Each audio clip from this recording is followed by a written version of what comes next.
Bismillahirrahmanirrahim. Assalamualaikum warahmatullahi wabarakatuh. Selamat pagi, selamat siang, selamat sore anak-anakku semua.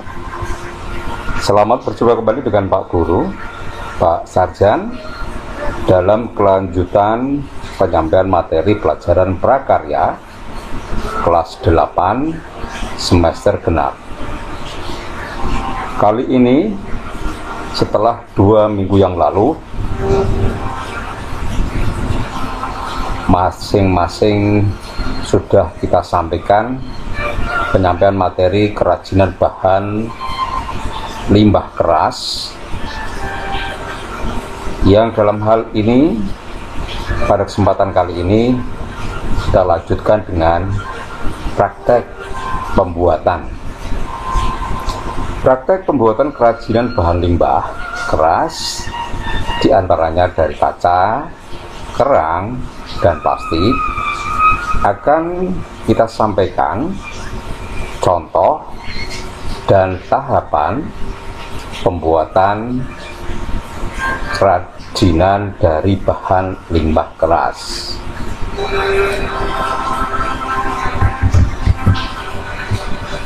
Sudah siap semua anak-anak?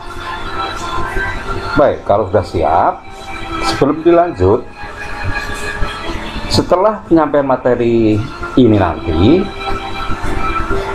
kalian ada tugas praktek mandiri untuk mendapatkan nilai aspek psikomotorik. Ketentuan penugasan praktek mandiri nanti ada di belakang, dan sistematika laporan karya sebagai ganti bukti bahwa kalian telah praktek membuat, itu nanti ada di tayangan akhir. Nah, kalau sudah siap, silahkan disiapkan catatan, pensil, kemudian simak dari menit awal sampai menit akhir, sehingga nanti ide apa yang akan muncul di benak kalian terkait dengan praktek mandiri pembuatan kerajinan bahan limbah keras dari kaca, kerang, dan plastik.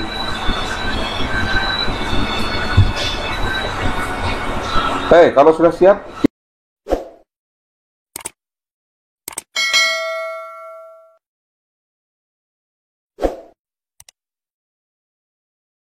kita masuk ke tayangan yang pertama.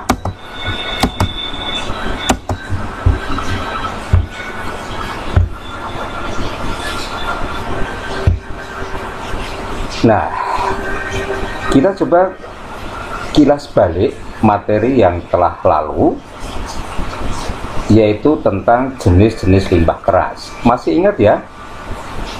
Ada berapa jenis limbah keras? Ya, jenis limbah keras itu ada 2. Yang pertama, limbah organik, ya, limbah keras organik, wujudnya bermacam-macam. Kemudian yang kedua adalah ini, limbah organik keras, limbah keras organik, ya. Limbah anorganik. Sekali lagi, di sana ada limbah organik, yang satunya ada limbah anorganik. Ini tulisannya masih organik ya.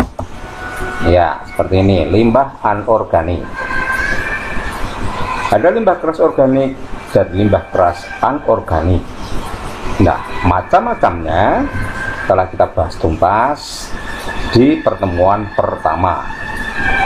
Kemudian pertemuan kedua kita bahas produk-produk kerajinan limbah keras organik dan limbah keras anorganik. Maka Kita lanjutkan kesempatan kali ini, yaitu dengan praktek pembuatan.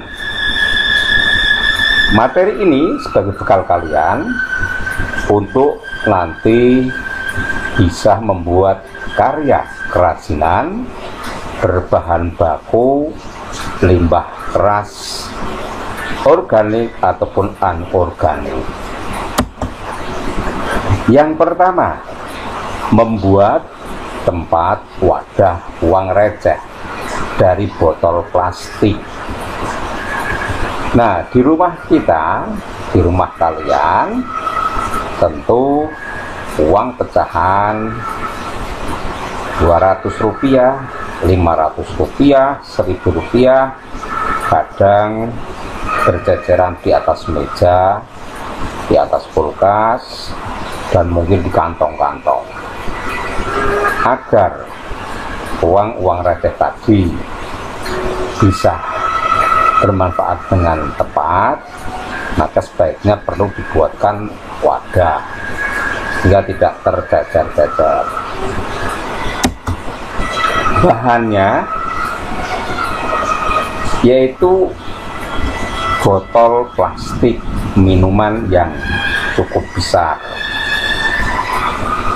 kemudian ada resleting ya, botol plastik minuman yang lubangnya nanti kita buat cukup besar untuk penempatan resleting.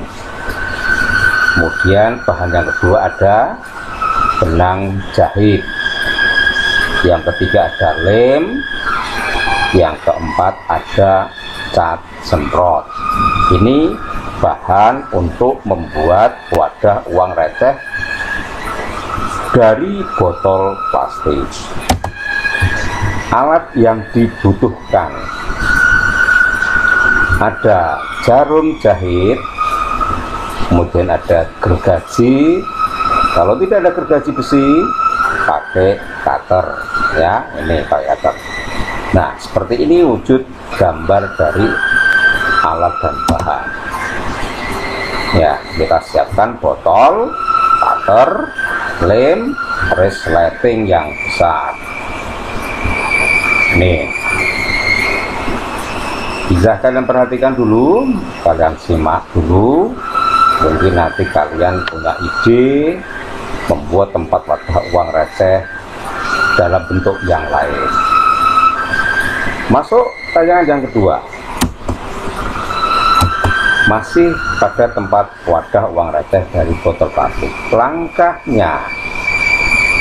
Langkahnya yaitu persiapkanlah 2 botol plastik minuman dengan kualitas yang masih baik, artinya tidak ketekuk-tekuk, tidak rusak ya.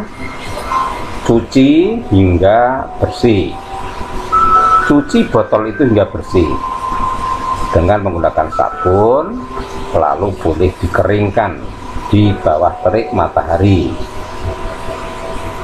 Kemudian yang kedua, gergajilah kedua botol plastik dengan ukuran tinggi 15 cm dari alas, sehingga didapatkan 2 potongan ya. Dipotong botol tersebut dengan ukuran ketinggian pemotongan dari alas itu 15 cm seperti ini. Ini pakai cutter ya. Dari sini, dari alas ini diukur sampai ke sini ya, titik pemotongan ini sepanjang 15 cm. Jadi botolnya paling tidak botol aqua 1 literan ya, 1 literan. Kemudian setelah terpotong ya jadi seperti ini ya, setelah terpotong jadi seperti ini. Ini apakah dipotong tuntas? Iya, ini boleh dipotong langsung menjadi 2 ya. Jadi 2 botol tadi hanya diambil bagian bawahnya saja. Ini botol yang pertama, ini botol yang kedua. Jadi hanya diambil bagian bawah saja. Selanjutnya, langkah ketiga, satukanlah kedua potongan botol bagian alas tersebut. Pertemukan setiap bagian alas tersebut yang terbuka menggunakan resleting dengan cara dilem terlebih dahulu pada kedua botol. Silahkan dilem, jangan pakai lem kertas. Kalau lem kertas tentu tidak akan kuat. Paling tidak lem Alteco, lem besi, dan sebagainya. Langkah yang keempat, agar resleting menempel kuat, jahitlah,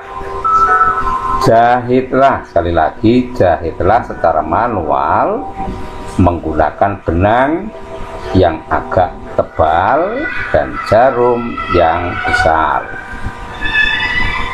Ya, jadi setelah tadi dilem, ada kekuatan awal menempel pada alas botol yang dipotong tadi, kemudian baru dijahit seperti ini. Ya, ini ya. Jadi ini setelah dilem bagian dalam ya, jangan di luar, bagian dalam. Maka bagian dari luar ini yang dijahit ya, menjahitnya dari luar. Ini lemnya dari dalam, hanya tinggal keluar apa? Keluar handle-nya ini. Selanjutnya, langkah kelima adalah tahap finishing. Pada tahap finishing ini dapat pula dilakukan dengan melukis permukaan produk dengan kuas, sehingga nanti akan tampak lebih berkesan seni sesuai selera pengrajin ya. Jadi silahkan pada tahap finishing ini bisa dilakukan menambahkan nilai arsitek ataupun nilai estetik lain, menimbulkan nilai seni dengan cara dilukis dan sebagainya. Langkah yang keenam, tentu setelah dilukis, ketika melukis di botol plastik tentu tidak akan seperti melukis di kertas atau di kain. Di botol plastik membutuhkan waktu cukup untuk mengeringkan. Maka langkah keenam adalah keringkan produk yang sudah selesai tadi, dicat ataupun dilukis. Keringkan langsung, yang paling bagus adalah di bawah terik matahari. Langkah ketujuh, tempat uang receh sudah siap dan bisa dimanfaatkan untuk menyimpan uang receh. Ini seperti ini ya. Jadi ini botol plastik yang diambil alas, dan ini alas ya, dari dua botol yang diameternya sama, dipotong kemudian disambungkan dengan menggunakan resleting. Nah, tahap pelaksanaan pembuatan seperti sudah kita bahas di depan tadi. Satu contoh pembuatan karya kerajinan dari bahan limbah keras plastik. Tidak sulit bukan? Ya, silahkan kalian berimajinasi membuat yang lebih bagus, membuat yang lebih menarik. Selanjutnya, membuat lampu hias dari botol plastik ya. Jadi bahan limbah keras botol plastik ini mengapa banyak ataupun mudah dibuat karya kerajinan ini, karena botol plastik itu sangat banyak berada di sekitar kita. Kalau ditimbun jelas tidak akan hancur,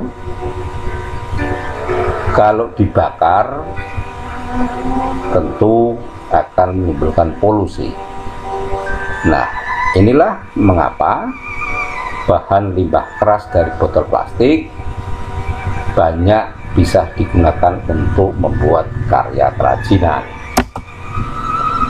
Langkahnya, siapkan bahan berupa papan kayu berbentuk lingkaran yang memiliki diameter 15 cm. Tebalnya cukup 1 cm saja. Sekali lagi, diameter lingkarannya 15 cm. Tebalnya cukup dibuat 1 cm saja. Kemudian botol plastik berukuran 1 liter. Sekali lagi, botol plastik bekas berukuran 1 liter. Kemudian cat semprot, boleh pilok ya, cat semprot boleh pilok. Kemudian ada kabel plus main merah dan hitam, ada first steker, kemudian tambah ada fitting tempat lampu dan lampu itu sendiri. Siapkan pula alat-alat yang lain yang mendukung pekerjaan pembuatan lampu hias dari botol plastik, yaitu siapkan cutter. Kalau tidak cutter, ya gergaji besi. Kemudian siapkan spidol dan pensil. Inilah alat dan bahan untuk membuat lampu hias dari botol plastik. Nah, ini persiapan alat-alatnya, alat dan bahan. Botol plastik, kemudian ini cat semprot, ini kayu yang berdiameter 15 cm dengan ketebalan 1 cm. Kemudian ada kabel, ada first steker. Ini ya. Selanjutnya, langkah kedua, langkah pengerjaan, tahap pengerjaan.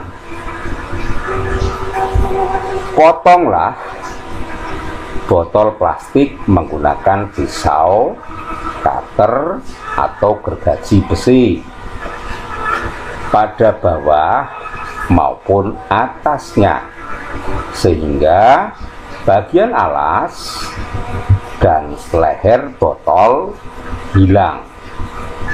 Sekali lagi, kalian potong bagian leher botol dan juga alasnya, dan hanya tersisa tabung plastiknya saja. Paham ya? Langkah ketiga, setelah kita potong seperti ini ya, ini leher botol ke atas hilang dan ini alas hilang, sehingga hanya tinggal tabung ini saja ya. Paham ya? Boleh pakai pisau, cutter, atau gergaji besi seperti ini. Langkah ketiga,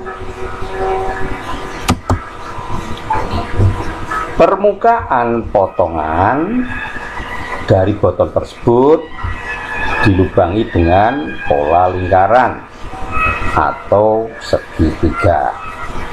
Sekali lagi, permukaan potongan dilubangi dengan pola lingkaran ataupun segitiga, memudahkan untuk membuat lubangnya ya. Nah, seperti ini. Ini sudah berubah tabung saja. Kemudian di sini dibuat pola lubang-lubang ya. Ini pola lubang-lubang segitiga memutar dari putaran awal menuju ke putaran akhir, memutar ya, dengan tinggi lebar yang sama satu dengan yang lain. Kemudian di bagian bawahnya kita buat hiasan lubang lingkaran-lingkaran. Agar apa toh? Agar nanti cahaya yang keluar dari situ itu bisa terpantul langsung, tidak tertahan sebagaimana dari plastik yang ada. Maka cahayanya akan berbeda. Sini sangat terang, di sini agak redup karena tertahan oleh botol plastik. Ini ya, jadi hilangkan bagian leher botol ke atas dan juga alasnya, yang tersisa hanya tabung. Kemudian di permukaan ujung dari botol yang sudah menjadi tabung tadi kita buat lubang dengan pola lingkaran ataupun segitiga.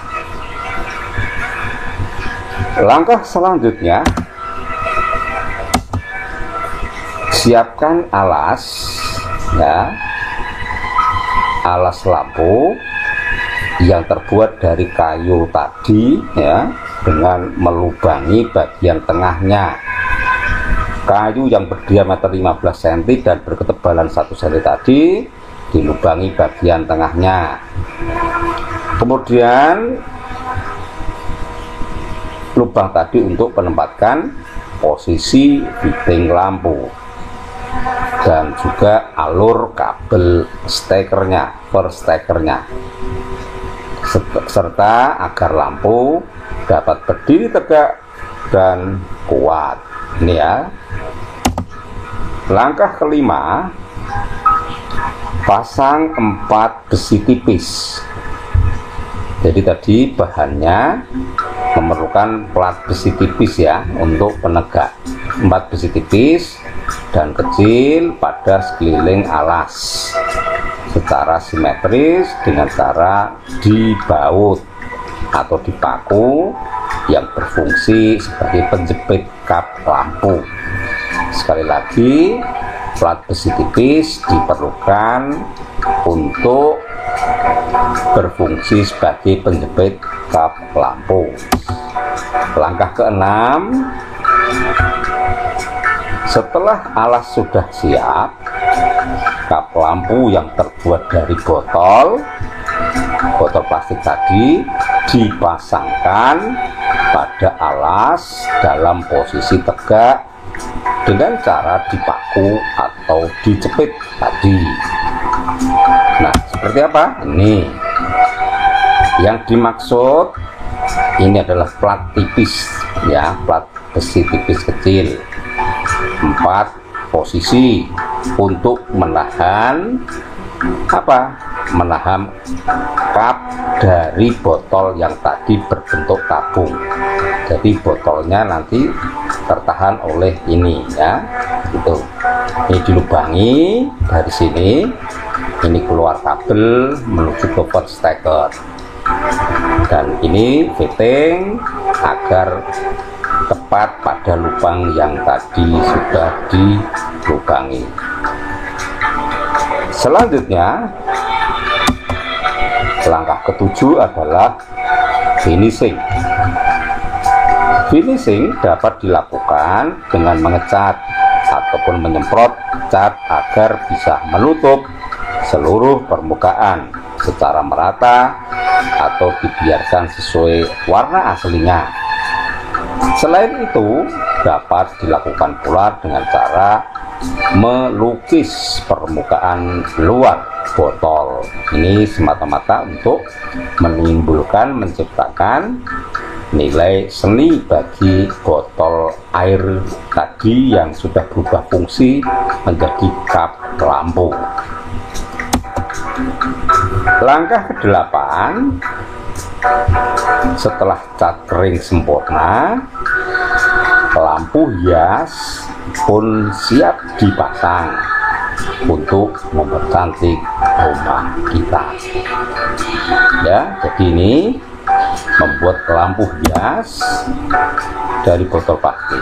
Setelah ini ya, jadi langkah tadi setelah kita buat lubang-lubang segitiga ataupun lubang begini, kemudian kita semprot dengan pilok untuk catnya. ataupun ini bisa dilukis ya. Nah, di sini kap lampu dari botol tadi ditahan oleh penjepit besi 4.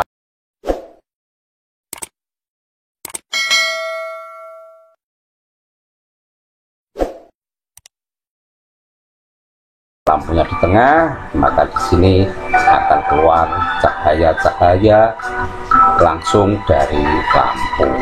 Ini siap untuk diuji coba. Mudah ya. Jadi pembuatan lampu hias dari botol plastik cukup unik. Silahkan kalian punya ide yang lain, boleh nanti disiapkan untuk praktek mandirinya. Selanjutnya, membuat gantungan hias dari kulit kerang atau dari cangkang kerang. Cukup unik, cangkang kerang ternyata mampu dibuat berbagai karya seni yang menarik. Bahan-bahan yang diperlukan yaitu ada kerang, cangkang kerang maksudnya, ada tali senar yang kuat dan transparan, ada pemutih, ada kawat atau besi, dan cat pernis, amplas. Nah, alat yang diperlukan, sekali lagi ini bahannya yang harus disiapkan. Dan sekarang alat yang digunakan untuk mendukung kerja membuat gantungan hias dari kulit kerang. Ada gunting, ada tang, ada jarum, ada mesin bor. Nah, seperti ini ya. Jadi peralatannya cukup lumayan ya. Ada mesin bor, jarum, tang, gunting. Bahannya sekali lagi kulit kerang, tali senar yang kuat dan transparan, pemutih, kawat atau besi, cat pernis, dan amplas. Pemutih atau boleh dikatakan baicklin untuk apa toh? Ya, pemutih itu nanti untuk mencuci kulit kerang. Kulit kerang ketika direndam maka nanti kulitnya akan berubah warna menjadi putih bersih. Kemudian mesin bor ini untuk apa mesin bor? Yaitu digunakan untuk melubangi kulit kerang. Coba bayangkan, bisakah kita melubangi kulit kerang tanpa menggunakan mesin bor? Sulit bukan? Kalau tidak pecah pasti retak, maka diperlukanlah mesin bor. Baik, selanjutnya langkahnya. Pertama, kita cuci, bersihkan kulit kerang dengan air. Bersihkan dulu dengan air. Sudut-sudut dari celah-celah kerang bersihkan dulu. Kemudian jemur kerang di bawah terik matahari. Jemur setelah dibersihkan kerang tadi dengan air dan pemutih, maka kita jemur di bawah terik matahari. Selanjutnya, ini kita sudah mulai proses. Untuk kerang tertentu perlu ada diberi cat yang agar memiliki sulam warna yang indah. Nah, pada proses pembersihan ini tadi pemutih sudah digunakan ya. Prosesnya ada di sini. Pemutih kulit kerang direndam dengan menggunakan pemutih. Setelah itu baru dibersihkan seperti ini. Lalu kemudian dijemur, dan langkah ketiga disiapkan cat untuk kulit kerang dengan susunan warna yang indah. Selanjutnya, nah ini Ini kulit kerang yang bagian ujungnya dilubangi pakai bor ya. Jadi sekali lagi fungsi bor untuk melubangi kulit kerang. Lubangi kerang-kerang dengan bor kecil langkahnya. Kemudian langkah kedua, setelah kulit kerang kering ya, ini susunlah kerang-kerang tersebut dengan tali kecil transparan secara rapi dan berjejer. Tali kecil transparan seperti apa? Tali kecil transparan yang biasa digunakan untuk para pekerja bangunan. Masih ingat? Ya, benang bangunan ya, yang putih, transparan dan kuat. Bisa digunakan di sini. Pasanglah tali yang telah terpasang kerang tadi pada kawat atau besi gantungan. Ini besi gantungan atau kawat ya. Kemudian ini yang sudah terpasang kerang tadi bisa dimanfaatkan dipasang di sini. Nanti akan menjadi gantungan kerang warna-warni. Nah, seperti ini. Kerajinan kerang tersebut telah jadi dan siap digunakan sebagai aksesori ruangan. Seperti ini. Nah, ini tadi dikatakan gantungan besi atau kawat, kemudian kulit kerang yang sudah diberi warna-warni tadi bisa dipasangkan di sini menjadi gantungan kulit kerang yang indah.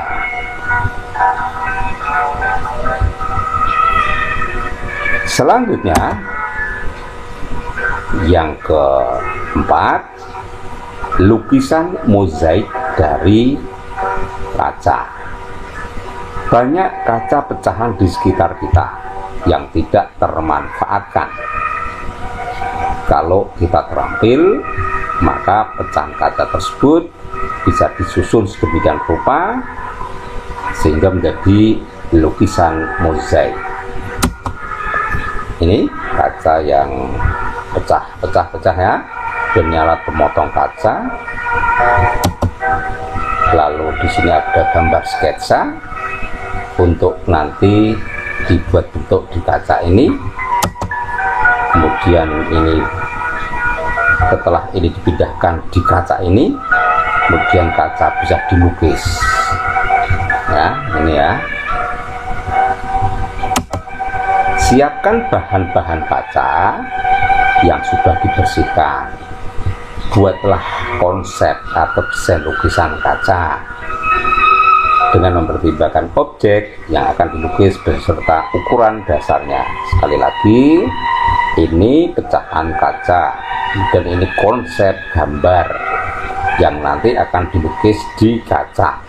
Setelah itu, ini sudah dibuat di kaca. Ukurannya sesuai dengan konsep ya, jadi nanti dipotong-potong kemudian diberi lukisan-lukisan seperti ini.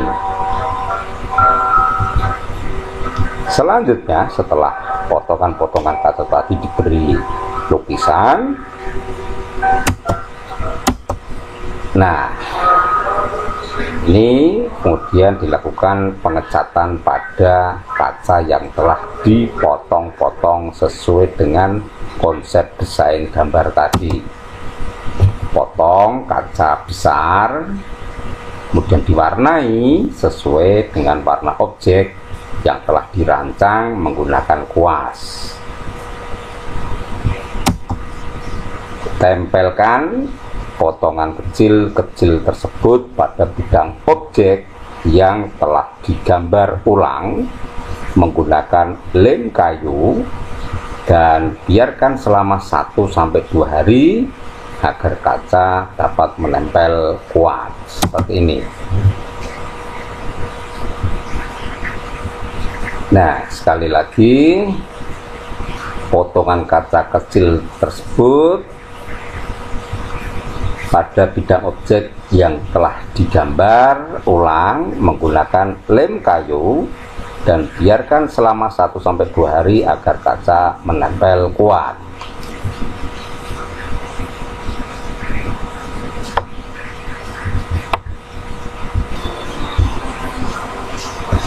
Setelah menempel kuat, setelah potongan kaca yang dilukis tadi menempel kuat, maka jadilah lukisan mozaik dari kaca. Kita lihat.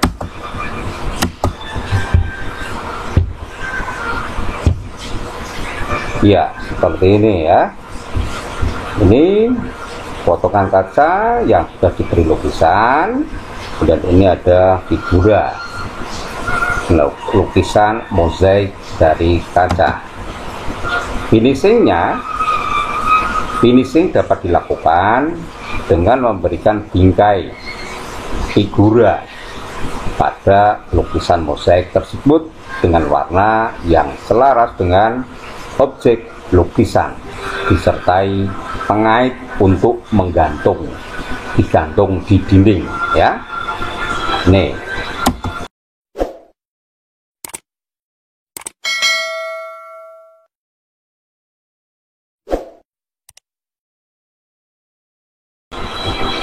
selanjutnya kita akan membuat cermin kontemporer dari pecahan kaca.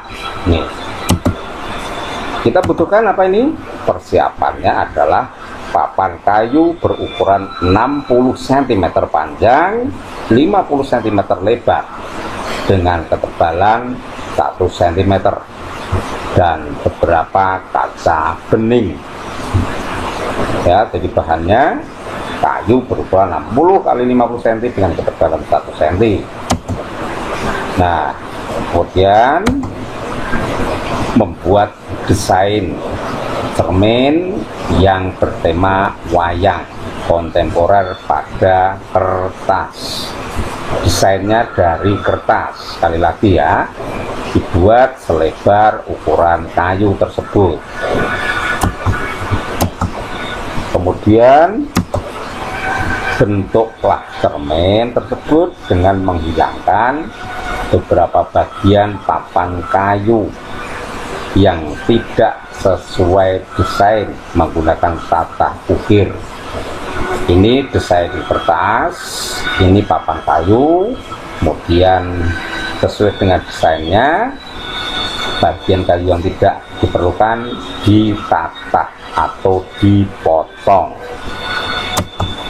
Kemudian potonglah kaca yang sudah pecah-pecah tadi, dipotong lagi yang masih lebar dengan alat pemotong kaca agar menjadi kepingan-kepingan geometris atau menyesuaikan desainnya.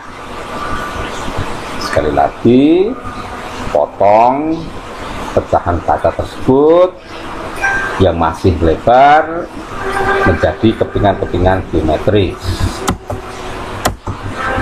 Selanjutnya, pasanglah kepingan kaca-kaca yang sudah dipotong sebelumnya pada bingkai cermin secara simetris menggunakan lem agar dapat merekat. Ini potongan kaca yang dipotong simetris tadi ya. Nah, seperti ini. Ini dikasih lem, kemudian bisa dipasang mengikuti bentuk desainnya tadi. Nah, seperti ini cermin yang berbentuk wayang sudah siap digunakan. Jadi ini adalah cermin, kemudian ini desain wayangnya, dan ini adalah potongan-potongan kaca bening tadi. Nah, sudah mulai ada ide anak-anak terkait dengan pembuatan karya berbahan baku dari limbah keras, kaca, kerang, dan plastik.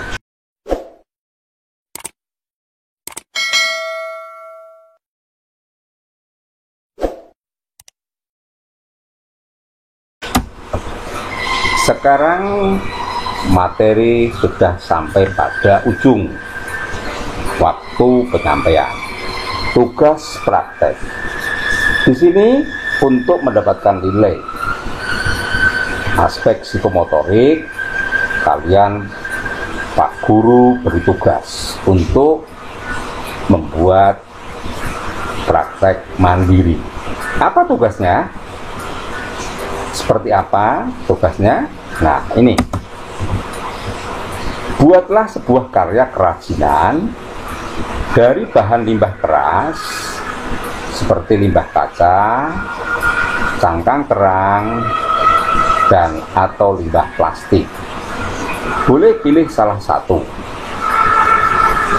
Sekali lagi, buatlah sebuah karya kerajinan dari bahan limbah keras seperti limbah kaca, cangkang kerang, dan atau limbah plastik. Silahkan pilih salah satu. Sekali lagi, silahkan pilih salah satu untuk membuat karya tersebut. Nah, silahkan dicatat dulu. Tugas praktek mandiri. Buatlah sebuah karya kerajinan, bebas idenya.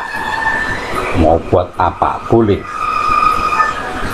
Dari bahan limbah keras, boleh dari limbah kaca, boleh dari cangkang kerang, dan atau limbah plastik. Pilih salah satu. Baik, sebelum masuk ke ketentuan praktek, bagi yang baru bergabung, yang menyimak video tayangan Pak Guru, belum sentuh subscribe, silahkan kalian sentuh subscribe-nya dulu. Bagi yang sudah menyentuh subscribe, silahkan sentuh jempol ke atas like, kemudian boleh di share. Kalau sudah menyentuh subscribe, maka subscribe-nya akan berwarna abu-abu. Kalau belum, warnanya masih merah. Silakan sentuh subscribe-nya, kemudian sentuh lonceng bergetar. Baik, masuk ke ketentuan praktek. Ini ketentuan prakteknya. Yang pertama, praktik dikerjakan sendiri di rumah untuk menghindari penyebaran COVID-19, tetap menerapkan protokol kesehatan. 2. Hasil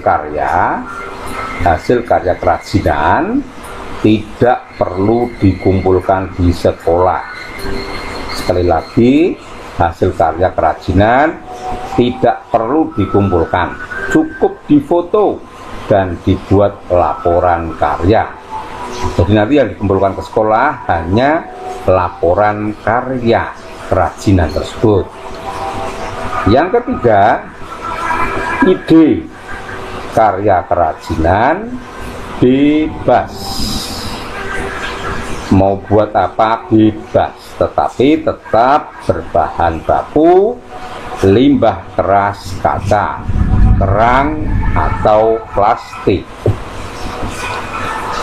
Ketentuan yang keempat, laporan karya disusun berdasarkan ketentuan pada slide di bawah. Jangan membuat laporan karya yang neko-neko, yang nyeleneh. Ikuti sistematika pada slide di bawah. Jadi cukup yang diminta dari Pak Guru, Bu Guru saja. Silahkan dibuat laporan karyanya. Kemudian laporan itu sekali lagi selesai boleh dijilid. Untuk penjilitan silahkan menggunakan sampul penjilitan warna biru. Ya, sekali lagi laporan karya disusun berdasarkan ketentuan. Setelah selesai silahkan dijilid pakai sampul warna biru saja ya. Kemudian yang kelima, batas waktu pengumpulan laporan karya, yaitu paling lambat pada pertemuan minggu depan. Sekali lagi, batas waktu pengumpulan laporan karya paling lambat pertemuan minggu depan. Paham ya? Jangan menunda-nunda pekerjaan, jangan menunda tugas. Silahkan diikuti sesuai ketentuan dari Bapak dan Ibu guru ini. Nah, sistematika laporannya seperti apa? Lihat pada tayangan berikut. Ya, sistematika laporan karya hanya berisi 5 item ini ya, 5 item utama. Yang pertama, buat cover depan, memuat tentang judul karya. Silahkan beri judul karyamu. Kemudian silahkan tulis nama mapelnya, mapel kita ini apa, identitas diri kalian, nama, nomor, absen, dan kelas. Kemudian nama sekolah di bagian bawah, dan bawahnya lagi tahun ya. Jadi covernya memuat seperti ini. Yang kedua, silahkan buat kata pengantar. Kata pengantar tentang laporan pengerjaan tugas mandiri, ucapan terima kasih kepada siapa saja yang sudah membantu kalian, kemudian permohonan maaf atas segala kekurangan, dan seterusnya. Yang ketiga, daftar isi silahkan ditulis. Yang keempat, isi laporan itu sendiri. Isi ya, yaitu A, latar belakang judul karya. Mengapa kamu memberi judul, memberi nama karyamu seperti itu? Kasih alasannya. Kemudian, mengapa kamu memilih jenis bahan itu? Apa yang menyebabkan kamu memilih kaca atau kerang atau plastik? Silahkan disampaikan di latar belakang itu. Kemudian B, silahkan buat desainnya, konsep gambar. Jadi sebelum membuat karya sebenarnya kalian harus punya gambaran dulu. Silahkan dikonsep dengan gambar-gambar yang ada, gambar potongan yang ada. Apa yang mau buat? Dan yang berikutnya, uraikan alat apa saja yang dibutuhkan, bahan apa saja yang dibutuhkan. D, disinilah kunci dari pekerjaan kalian, tahap-tahap pembuatan atau langkah-langkah pembuatan karya. Di contoh depan tadi sudah Pak Guru sampaikan tahapan-tahapan pembuatan. Silahkan ditulis seperti itu, boleh. Yang terakhir di sini, ini yang paling penting juga, dokumen foto hasil karya jadi. Silahkan difoto karyamu yang sudah jadi itu, nanti ditempel di bagian E, foto-foto hasil karya jadi. Dan yang kelima adalah penutup. Demikian anak-anak semua, sudah Pak Guru sampaikan terkait dengan praktek mandiri.